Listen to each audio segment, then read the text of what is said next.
It's 14 degrees here in Iowa, and it certainly makes me think about my two-day annual planning session with a San Diego client a couple weeks ago, where it was about 75 degrees.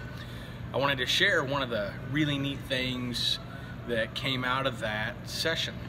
This group, a year ago, we planned what they would accomplish in 2018. We set a handful of goals and they hit every goal. They hit every metric.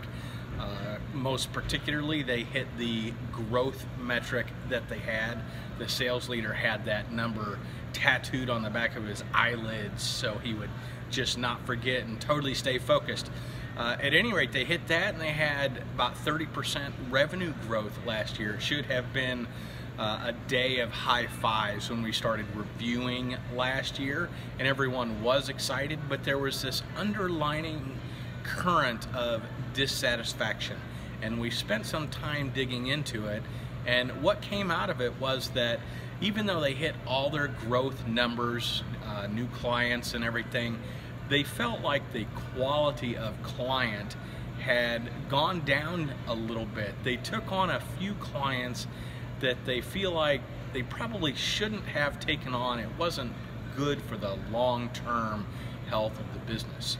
So we went back and further defined what the ideal client was going to be, and we've set next year's goals aggressively, but not quite as aggressively, and we have a greater focus on getting the right client in the door for the long-term health and profitability of the organization.